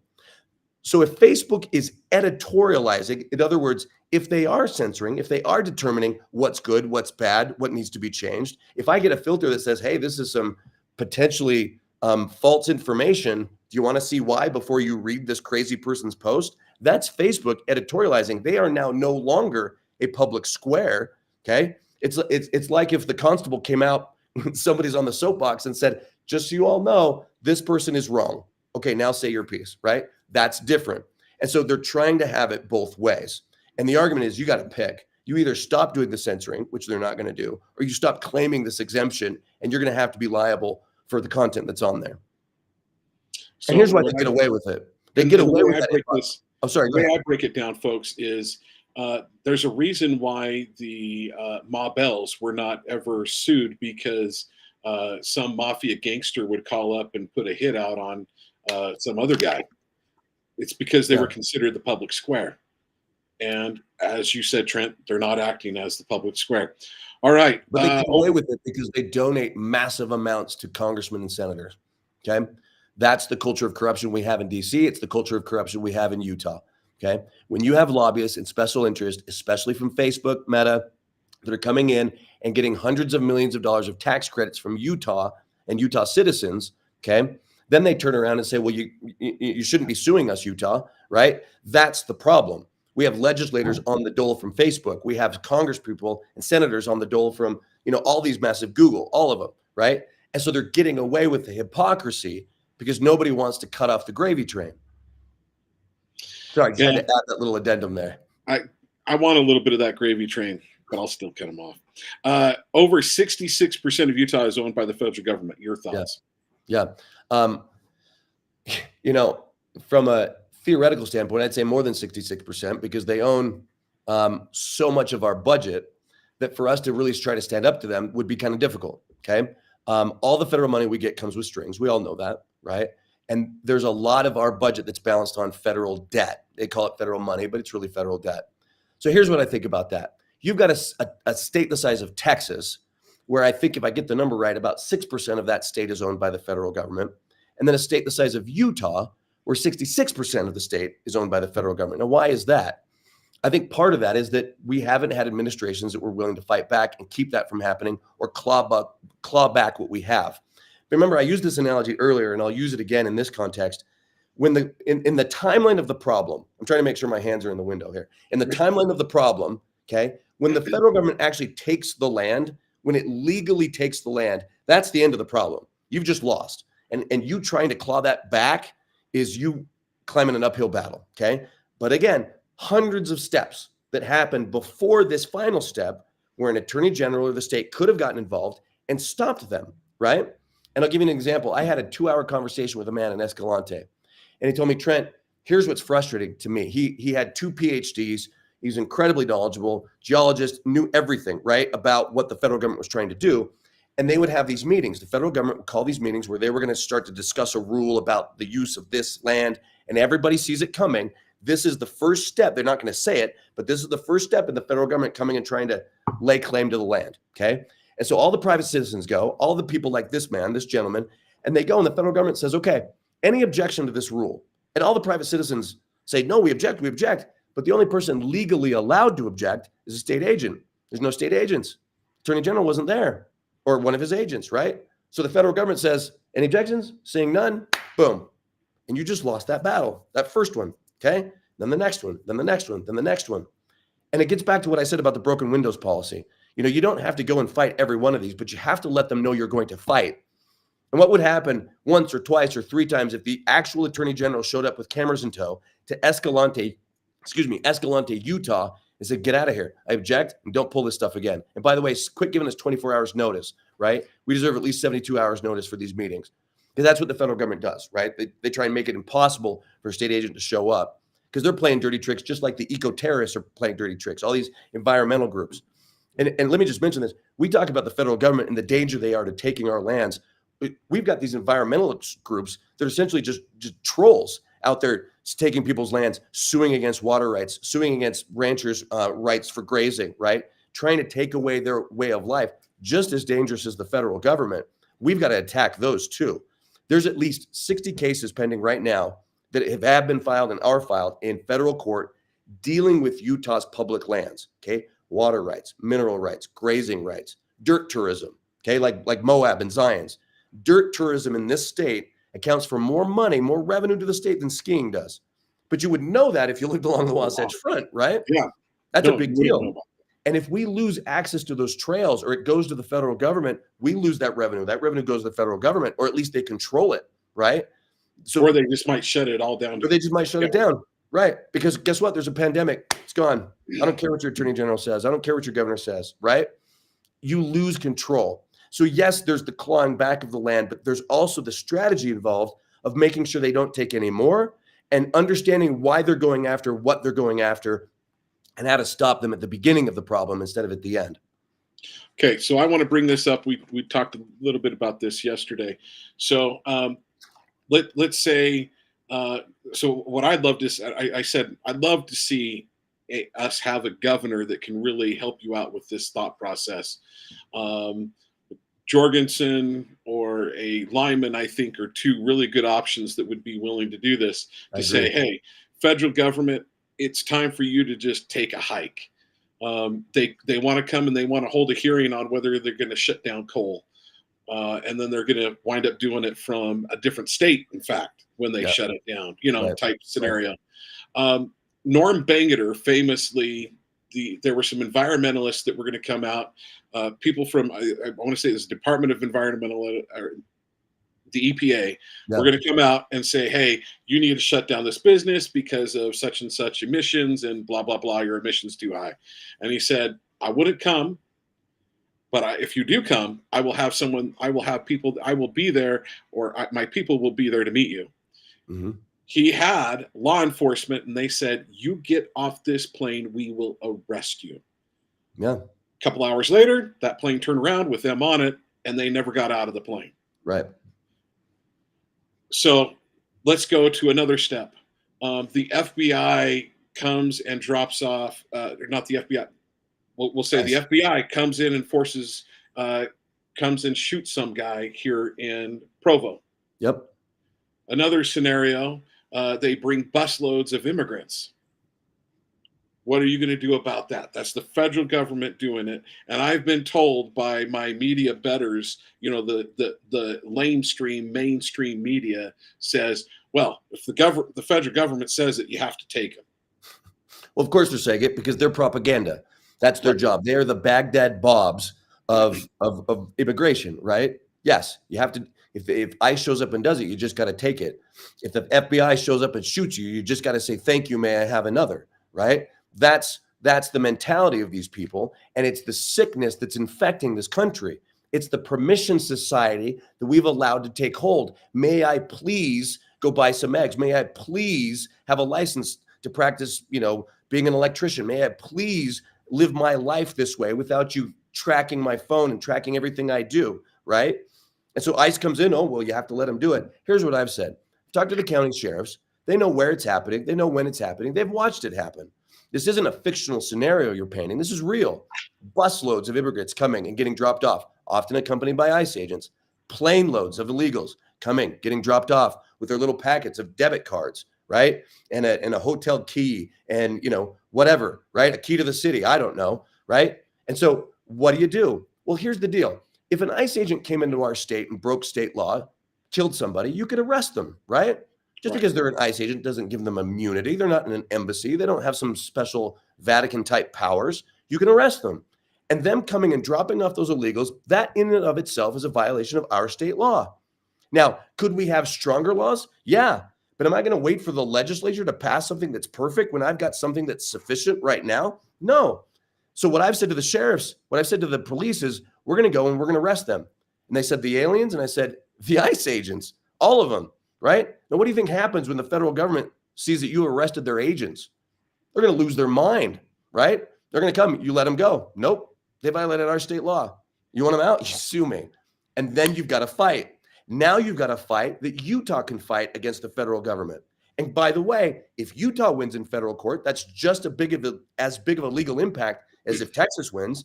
Just because Texas is bigger doesn't mean that their legal wins in federal court are any more important than ours. We should be fighting this, right? And I'm going to throw in here, Trent, you get to be AG.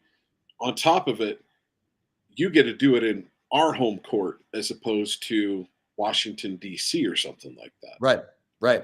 You get to pick your battleground more. Exactly. And here's the beauty of it. Then it isn't, well, the legal issue isn't he arrested an ICE agent. The legal issue that you can take all the way to the Supreme Court, and I want this fight, is does our state law trump your 700 pages of regulations? Like, yes, I get it. The federal government is supposed to handle immigration laws, right? But you just ICE promulgated 700 pages of regulations around how county sheriffs have to handle illegal aliens when they get arrested. There was an article all about this in the Deseret News and some other places. If you look it up, everything from the aliens need to be able to go in a different door than everybody else. The illegals need to have different hand soap than everybody else. They need to have different bed sheets. And you can only hold them for 72 hours. And if an ICE agent doesn't come and pick them up, you got to let them go. So why would ICE do that? Why would ICE spend the time to write 700 pages of ridiculous regulations and then tell the states they have to comply with it? They do it to make the states just throw up their hands. Like, I can't deal with this. And you know what? It worked. Several of the county sheriffs here have just publicly declared, we're not going to arrest illegals. It's just not worth our time. We don't have the resources. The ICE agents aren't cooperating, whatever. We're not going to do it. Okay. So it's working. So if I arrest them for dropping off these illegals and say, you can't do that, we're ICE agents. Well, let's find out. Let's take that all the way to the Supreme Court and find out if our state law trumps your regulations, because I think we'll win that. And I think that'll be a huge win for the states and a huge win against the efforts of the federal government to force sanctuary status on us. Okay. John wants to pontificate on this. All right. So we're at 5:31. How are you for time? I got about 7 minutes. Okay. All right. I think we just covered immigration right there. Okay. Your thoughts on the Second Amendment? We have the Second Amendment to protect us from government. Okay. And because of that, I think our Second Amendment rights are sacrosanct and absolute. I appreciate that the legislature just passed constitutional carry and the governor signed it. Great. I think the Constitution already says we have constitutional carry, but I appreciate that they sort of laid that out and said we do. Red flag laws I think are unconstitutional. I will protect the Second Amendment as Attorney General of Utah. Okay. How often are you willing to meet with the public? Well, I think the easy answer is every day, but here's what I want to do specifically, okay? Especially with the state delegates, I want to have an ongoing conversation. I think that the state delegates do a lot of work, and then when the convention's over, they kind of get forgotten about until it's time to get their votes again, right? And I think it's a built-in pool of people who represent their neighborhoods, right? It's part of why I think getting signatures is completely just circumventing the system, right? You have to meet these delegates. You have to talk to them, and you go around the different counties and you meet with the delegates. You say, I want to meet with you so that you can then return and report to the people. But there's more I want to do to ask for people's help. And let me give you a specific example. LeVar Christensen, former legislator, he's from Draper, not related to me, but lawyer. He's done a lot of work with DCFS, okay? He's written laws that pertain to DCFS. He's sued them. He's been sued by them, right? He just understands it inside and out. And I sat down with him and I said, I want you to help me understand it at a much more granular level. What happens in DCFS? What's the process? And he said, Trent, I'll do you one better. He said, what I think we should do, he said, you're big on audits, right? We talk about election integrity audits. We talk about, all these different things. He said, we need to do an audit of DCFS. And what it needs to be is somebody that understands it inside and out so well that they can't hide, right? That if you get, some blue ribbon committee, put together, that maybe they'll get to the bottom of things and maybe they won't. But someone who's been a part of that system, they won't. Right. Someone that's seen the system, that knows where the bodies are buried and can dig down into it and have those conversations about, and then bring in the auditors or bring in an outside third party. Where does the money go? Where do the children go? What is the recourse if the state comes for your kids, right? And you dig into that, dig deep all the way down. And I said to him, this is the only way I would do that, is if you as a group were empowered with the power of the Attorney General's office to investigate at any level you wanted, but you didn't then report back to me, you report it out to the people. Because what always happens when these commissions, maybe they do a good job and they report back to a politician, okay, or the legislature, somehow it gets redacted or certain pages get left out or certain things get changed. No, I want it transparent. And when it's done, it doesn't go through any filter. It goes to the public, period. Because if it goes to the public, it'll go to the legislature in its pure form, right? This is what we found. Here's what works. Here's what doesn't work. Maybe here's who needs to go to jail. I don't know, right? But you have that and it's run by the people, okay? That's when you say, how often do I want to talk to the people? I want to bring the people in and have the experts in these fields help me understand, help me drill down, help me audit and regulate these different agencies to make sure, are they actually doing the will of the people? Or is this just about your agenda and getting a bigger budget next year than you got this year? That's what I want to do with the people. We've already covered the economy, so I'm not going to hit that directly. Jury nullification. So jury nullification is the principle that all the evidence gets presented to a jury. It's clear cut. Evidence based on the facts is a certain outcome, and the jury can just say, nope, we're going to go with a different outcome. Again, I get back to the jury is the single most American institution we have. The concept of being judged by our peers, I think it's brilliant. The ability of a jury to do that against the law, I struggle with.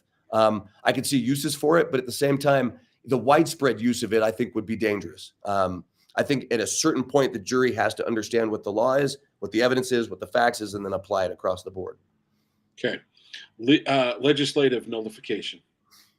So I think there was an example of this where the legislature just this last session passed a bill that said, look, if the federal government comes out and promulgates a regulation and we don't like it, we can just pass a resolution, say, nope, don't have to follow it. And the state doesn't have to follow it. The regulatory agencies don't have to follow it. And it's funny, you listen to the legislature talk about that, and they sure are proud of themselves. And that's great. But who enforces that? That's me. That's the Attorney General. Because what happens when the federal government's like, you don't like that regulation, you're not going to follow it? Okay, we'll see you in court. Legislature doesn't show up in court. Attorney General does, right? And so there's a partnership that has to happen there, right? It's a strategy. It's not a let's invalidate every law. Let's be smart about the ones that we're going to, pick a hill to die on, and let's go fight that fight, right? So there has to be a modicum of a partnership and strategy between the legislature and the Attorney General's office to make sure we do that the right way. Not just to do it, but because we want to send a message, right? We want to send the right message, and we want to win. State nullification. Yeah, so that would be like for example, Governor Abbott, right? I think this was your example yesterday, saying, you know what? Federal government told me I can't do this. I can't secure my own border, but I'm going to do it anyway because it's my border. I approve of that. I very much approve of that because you know what? The states are the sovereigns, right? The federal government is not the sovereign. The state is. The states need to start acting like it. For example, I had a supporter recently point out to me that in 2021, there was a bill that was passed. Phil Lyman actually passed it in the House, saying that the Attorney General can ignore executive orders from the governor. He has that power. And it was another way of entrenching the stark checks and balances within the governor's branch. Okay. No wonder why the governor got his brother-in-law, Mike McKell, to run a bill to make the AG to be an appointed position. John, I'm telling you, if a certain candidate for AG wins, in 4 years, the Attorney General will be an appointed position under the governor. Period. That's my prediction. If Derek Brown wins, if Derek Brown wins, the Attorney General in 4 years will be an appointed position under the governor, and the people will lose the single most important and powerful check against the other branches and officers of government that they've ever had. Period. Okay. Thank you for being willing to go out on a limb. I appreciate that. Because I guarantee you, I was pretty sure I knew who you were speaking about, but I also know that there's some delegates who might not. All right. Last kind of thing that I want to talk on. I think you've talked around it, but I want to give you a specific scenario. Yeah. The Alpine School Board shut down one of their meetings. This is a legal meeting by statute. They're not supposed shut Right. down a public meeting that they've given notice that they're going to hold. They shut the meeting down. Two things happened. Some people went out to their cars and started honking on their horns. The Right. cops showed up. And what did the cops say to the school board? Nothing. They went to the people that were honking their horns and say, if you don't knock it off, we're going to arrest you for disturbing the peace. Mm-hmm. Another, at that same school board meeting, there was a gentleman that knocked on the door and said, hey, let us in. This is a scheduled meeting. You're holding a public meeting. We're allowed to be there. You're breaking statute. He was arrested. Nothing happened to the school board.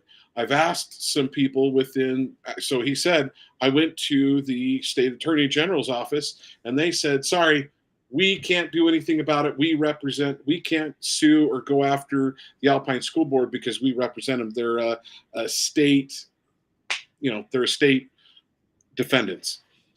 Your thoughts? So, first of all, I'm going to say something about the police. The police can't actually go in and make a determination and say, wait a second, Alpine School Board, I've read the law. You're wrong. You need to open this. That's not the police's job. I just want to defend the police in here because sometimes the police get the bad rap because, maybe, yeah, they could have arrested those people for creating a nuisance, right? Or whatever. I always hesitate to put the blame on the police. So I'm just going to start with that. Here's the second thing. The Attorney General is the single most important check against the other powers and branches of government that the people have. Period. And that means all branches and officers of government at every level. It means at the state level, obviously, governor, legislature, right? It means at the federal level. It means I can go sue Joe Biden, right? There's 7 attorney generals right now that are suing him over a student loan program. They're not having it, right? And you can do that. You can stop things immediately. But it also happens at the county level, okay? So don't tell me we represent them. Maybe we need to stop representing them. There has to be a way that the attorney general gets involved and makes sure that the public has the access to these meetings. It's not okay because I guarantee you what the school board is saying is, hey, if we do this, the state attorney general can't do anything to us. We're untouchable. What other reason would you give for a school board that doesn't want to let the parents in? What other reason do they exist, right? Something has to be done. And here's the difference. There's 2 kinds of lawyers in the world. And you'll find this. If you ever hire a lawyer for whatever it is, I don't care, for tax purposes, you want to sell a business, whatever it is, 2 kinds of lawyers. There's a lawyer that's going to tell you no, and there's a lawyer that's going to tell you, we're going to get this done, okay? There's a lawyer that's going to say, well, here's what the rule says, and I'm sorry, you can't do anything. That's the rule. And there's a lawyer that says, you know what? We're going to find a way. We're going to find a way to make this work, okay? The state attorney general needs to be the latter. Needs to be that is not okay. Individual rights were violated, and I don't care what's happened in the past. We're going to find a way. That is not going to happen again. And it's not going to happen again. And I don't care if it's Alpine. I don't care if it's Davis. I don't care who it is. That's not happening again. Well, Vineyard City Council did something very similar. Okay, last question for you because you said you need to get going and I want to honor your words. So who do you represent? Do you represent the state or do you represent the citizens? Well, the citizens are the state, right? Like we make up the state. Like the state doesn't exist without us, right? We are the citizen. We are the sovereigns. Okay. It's like what I keep getting back to. We need to stop having this idea that we need to ask permission from the state for everything, right? May I please drive my car more than 15 minutes in my 15-minute cities, right? May I please post this on Facebook, right? May I please vote in the presidential election without getting it hacked, right? Like we are the sovereigns. And until we start acting like the sovereigns, then the state's just going to take over that role. And it is taking over that role, right? You have the governor trying to assimilate under him the office of the attorney general and the office of the treasurer and the office of the auditor and the office of the school board members. And there's a movement right now to take the county sheriffs away from the popular vote, make them appointed by a county commission, okay? Every step you see people trying to take the voice of the people away and giving it to government. And that has to stop. So if I'm the state attorney general, I've said it before, I'm the chief law enforcement officer of the state, but that does not make me the state's attorney. It makes me your attorney against the power of the state because that's who's coming for you, okay? If someone's going to come take away your rights, it's going to be the government under the guise of we're here to help. And that's what the attorney general has to be willing to stand up and stop. Any last thoughts that you want to share? I'm grateful for what you do, John. I'm grateful for this platform. I'm grateful for the ability to reach the delegates. I'm a convention-only candidate. That's important to me. What I've always said is I have a vision of what I want to accomplish in my 4 to 8 years as Attorney General. I will only ever serve 2 terms, 8 years, period. And that vision is I want to install absolute election integrity in this state. In my opinion, the voting ought to be on paper, in person, period, voter valid ID or valid voter ID. I want to support law enforcement. I want to secure our border, Utah's border, okay? But if someone else has a better vision than me and you like their vision more, you should vote for them, okay? I don't think you're going to find someone with a better vision because, frankly, I haven't had another candidate present a vision of what they want the state to look like in 4 to 8 years. Heard a lot of talk about experience, a lot of impressive experience, but what's their vision? Stop telling me about the past because there are fights in the present that need to be fought, and I'm the only one fighting them. So I'd ask for people's vote. If you like my vision of where I want Utah to be and where I want your individual rights to be in 4 years and 8 years, then I ask for your vote. Okay, actually, there is one more question. Should you be elected Attorney General? Will you commit to come on talk with John at least quarterly? Absolutely, absolutely. Right. Well, Trent Christensen running for Utah Attorney General. Thank you so much for joining me today. I really appreciate you. Thanks for going the gauntlet with me, and tell your team thank you. I will. For helping you get on here and all you do. Good luck to you in your run, and I will see you at the convention. Yeah, we'll see you then. Thank you, John. Appreciate it. All right. Take care. Thank Bye-bye. you. All right, folks. That was Trent Christensen running for Utah State Attorney General. We are grateful to him for taking so much time.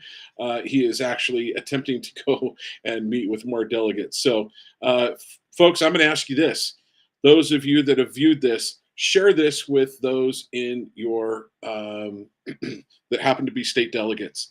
Not only that, there's a good chance that Trent Christensen is going to make it to the primaries. Should he do so, we're going to have him back, but also show people this video. Send it to people that you know. Share it. Why? Because they can reach out to their state delegates to have them watch this. I think Trent's a great choice. I am not going to give an opinion one way or another on this race. In fact, I'm going to really try to avoid necessarily saying anyone in the Republican Party because Nelson came on several weeks ago and shared some thoughts with that as well. Bottom line is, I want to say thank you to you folks for joining me here today on Main Street Media Utah. I appreciate you being here today.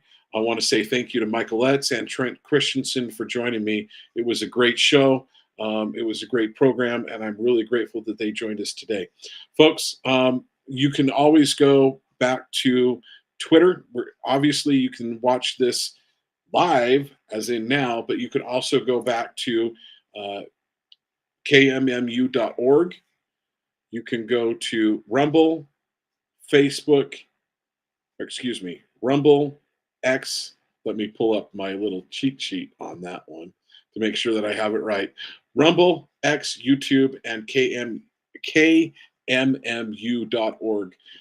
God bless you. God bless America. God bless Utah. And thank you for being here today. I appreciate your time.